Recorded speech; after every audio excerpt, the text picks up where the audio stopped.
አራቱ ሬድ ፍላግ። አራተኛውን ደግሞ በፍጹም በጣም ብዙዎቻችሁ አትገምቱም። ብዙ ጊዜ በበጎ መንገድ የሚነሳ ነገር ስለሆነ ይሄ ደግሞ የምን ሬድ ፍላግ ነው ምናምን ልትሉ ትችላላችሁ። እስከ መጨረሻው ድረስ ተከታተሉ። ስሜ ዳንኤል ይባላል። በአጠቃላይ በዚህ በአዲሱ ቻናላችን ስለ ትዳር፣ ስለ ፍቅር እንዲሁም ደግሞ ስለ ሪሌሽንሺፕ በጎ የሚባሉ ሀሳቦችን እናነሳለን። ጥሩ የሚባሉ ቲፖችንም ደግሞ እያስቀመጥንም ነው። ከዚህ በኋላ ቀን በቀን አንዳንድ ቪዲዮ እናስቀምጣለን እንለቃለን። ስለዚህ ከወዲሁ እናንተም ሰብስክራይብ እንዲሁም ደግሞ ለሌሎች ሼር ማድረግ እንዳይረሳ። አንድ ዶክተር ጎትማን የሚባል ሰው አለ እና ይሄ ሰው በሪሌሽንሽፕ እንዲሁም ደግሞ በትዳር ላይ በጣም ሰፊ ጥናቶችን ለረጅም ዓመታት አከናውኗል እና ይህንን የሚያደርግበትን ላብ የሚባል ወይም ደግሞ የፍቅር ላብራቶሪ የሚባል አንድ ስፍራ ነበር እና በዛ ውስጥ በጣም ብዙ ሺህ በሪሌሽንሽፕ ውስጥ ያሉ ሰዎችን እንዲሁም ደግሞ በትዳር ውስጥ ያሉ ሰዎችን በዛ ላብ ውስጥ አግኝቶ ነው ጥናት አከናውኖ የጻፈው መጽሐፍ አለ እና በጣም ረጅም ዓመት ከብዙ ሺህ ሰዎች ጋር ከመገናኘቱ የተነሳ ሁላ መላመት ግምት ይሰጥ ነበር። ካዋራቸው በኋላ በሪሌሽንሽፕ ያሉትን ሰዎች አይ ይሄ ሪሌሽንሽፕ አይሰራም፣ ይፈርሳል፣ ይሄ ይሰራል፣ ይሄ ትዳር አይሰራም፣ ይፈርሳል፣ ይሄ ደግሞ ይሰራል ብሎ ነገሮችን ሁላ አስቀምጠው በሚገርማቸው ሁኔታ ወደ 91% ልክ ነው ይሄ ሰው ያስቀመጠው መላመት ማለት ነው። እና ይሄ ሰው በጻፈው መጽሐፍ ውስጥ አራት የትዳር ጠንቆች ወይም ደግሞ ሬድ ፍላጎች የትዳር ብቻ ሳይሆን በሪሌሽንሽፕ ውስጥ ያለን ሰዎች ይመለከተናል። እነዚህን አራት ነጥቦች የምነግራችሁ አሁን በሪሌሽንሽፕ ውስጥ ያላችሁ ሰዎች እነዚህ አራቱ ነገሮች ላይ እንድታወሩባቸው ማስተካከል ያለባቸውን እንድታስተካከሉ፣ ምናልባት ማስተካከል ካልቻለን እስከ መለየትም ልትደርሱ ትችላላችሁ። እሱ አማራጭ ስላለ ማለት ነው። ይሄ ሪሌሽንሽፕ ጊዜ ማለት የመታያ የመጠናኛ ስለሆነ ማለት ነው። በትዳር ውስጥ ያላችሁ ሰዎች ደግሞ ግዴታ እነዚህን ነጥቦች ምን ማድረግ አለባቸው? አስተካክላችሁ መፍትሄ ላይ መድረስ ስላለባችሁ እነዚህን አራት ነጥቦች በጣም አጠር አድርጌ ማራኪ በሆነ ሁኔታ እነግራችኋለሁ ማለት ነው። ፎሎ ማድረግ ላይክ ማድረግ እንዳይረሳ። የመጀመሪያው ነጥብ ምንድን ነው? የመጀመሪያው ትችት ነው። ትችትና ቅራኔ ፍጹም የተለያዩ ነገሮች ናቸው። ቅራኔ ምን ላይ ያተኮራል? ድርጊት ላይ ያተኮራል። ቅራኔ ትችት ግን የሚያተኮረው ድርጊቱ ላይ ሳይሆን የሰውየው ማንነት ላይ እንዲሁም ደግሞ ስብዕና ላይ ምን ይላል ያተኩራል። ይሄ ማለት ነው? በጣም በአጭር ምሳሌ ለማስረዳት ያክል ለምሳሌ ባልና ሚስት ናቸው። አንድ ቤት ይኖራል። ለነገሩ አንድ ቤት ከመኖር ውጭ አማራጭ የላቸው እና የዛን ቀን በአጋጣሚ ባልየው ቤት ነው የሚሆነው። ስለዚህ ቤት ውስጥ ያሉትን የተወሰኑ የተበላባቸውን ሳህኖች ምናምን ማጠብ ነበረው እና ሚስት ከስራ ደክማ ስትመጣ ሳህኖቿ ከተው ያበሳጫል፣ ያናደዳል። ማጠብ ነበረ እና ለምንድን ነው ሳህኖቹን ያላጠብከው ብትለው ይሄ ምንድን ነው? ይሄ ቅራኔ ነው። ይሄ ትክክለኛ መንገድ ግን ደግሞ እሱን ትታ ድሮም አንተ ሰነፍ ነህ፣ አንድ ቀን እንኳን በአግባቡ ኃላፊነት መወጣት የማትችል አይነት ሰው ነህ ብትለው ይሄ ምን ይሆናል ማለት ነው? ቅራኔ ሳይሆን ትችት ሆነ ማለት ነው። ስለዚህ እነዚህ ነገሮች በተደጋገሙ ቁጥር ያንን ትዳር ወይንም ደግሞ ሪሌሽንሺፕ ምን ውስጥ ይጥላሉ? አደጋ ውስጥ ይጥላሉ ማለት ነው። አደጋ ውስጥ ይጥላሉ፣ እስከ ፍቺም እስከ መለያየት ይደርሳል። ስለዚህ ትችትን ሁሉ ጊዜ ከኛ ምን ማድረግ ያስፈልጋል? ማራቅ ያስፈልጋል ማለት ነው። ድርጊቱ ላይ ማተኮር እና ለሱ መፍትሄ መስጠት፣ በአግባቡ ቅሬታ ማቅረብ ያስፈልጋል ማለት ነው። ሁለተኛው እና አደገኛው ደግሞ ንቀት። ይሄኛው የሚገርማችሁ በጣም አደገኛ ነው። ንቀት በጣም አደገኛ ነው።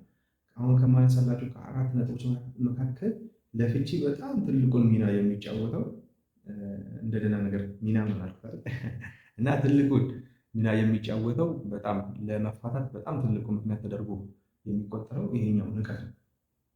ይሄ በጣም አደገኛ ነው። ይሄ ንቀት ማለት ነው በጣም ባጭሩ ለማስረዳት የትዳር አጋርን ወይንም ደግሞ የፍቅር ጓደኛን ከራስ ምን አድርጎ ዝቅ አድርጎ ማየት፣ ማሳነስ፣ ዝቅ ማድረግ፣ ስም መለጠፍ ሊሆን ይችላል። እነዚህ አይነት ነገሮች በጣም አደገኛ ናቸው። የሚገርማችሁ ይሄ እነዚህ ነገሮች በአጋር ላይ ወይንም ደግሞ በፍቅር ጓደኛ ላይ በስሜት ብቻ አይደለም ጉዳት የሚያደርሱ።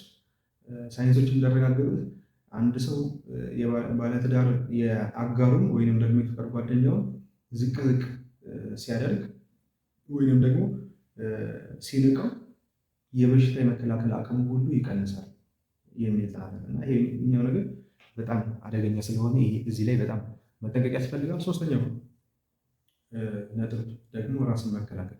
ይሄ በጣም በብዙዎቻችን ላይ የሚስተዋል ነገር፣ በቃ ብዙ ጊዜ ጥፋት አጥፍተንም ጥፋታችንን አናምንም እና ይሄ በጣም ትልቅ እና ደግሞ አደገኛ ተብለው ከተቀመጡ ከአራቱ ሬድ ፍላጎች መካከል በሶስተኝነት ይጠቀሳል።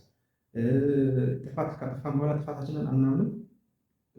ላጠፋነው ጥፋት ምክንያት መደርደር፣ ከዛ አልፎ ደግሞ አንቺን ብትሆኚ ብሎ ጭራሽ ደግሞ ድጋሚ ምን ማለት የሚወቅሰንን ቅሬታ የሚያቀርብብንን የፍቅር አጋራችንን ሊሆን ይችላል።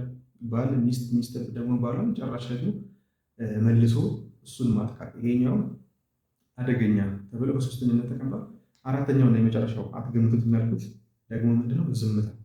የስማችን ዝምታ ወይንም ደግሞ ግድግዳ መሆን ይለዋል እና ይሄኛው ብዙ ጊዜ በወንዶች ላይ ይስተዋላል። የሆነ ችግሮች ሲፈጠሩ፣ ጭቅጭቅ ሲፈጠር፣ ሲጋጋል፣ ነገሮች መጋጋል ሲጀምሩ ወንዶች ምን ማለትን ይመርጣል? ዝም ማለትን፣ በቃ ባልሰማ መሆንን፣ እንዲሁም ደግሞ የባስ ብሎ ደግሞ ጥሎ እስከሚሄድ ድረስ ይደርሳሉ። ግን ሴቶች ደግሞ እዚህ ጋር አንድ መረዳት ያለባቸው ነገር አለ ብዬ አስባለሁ።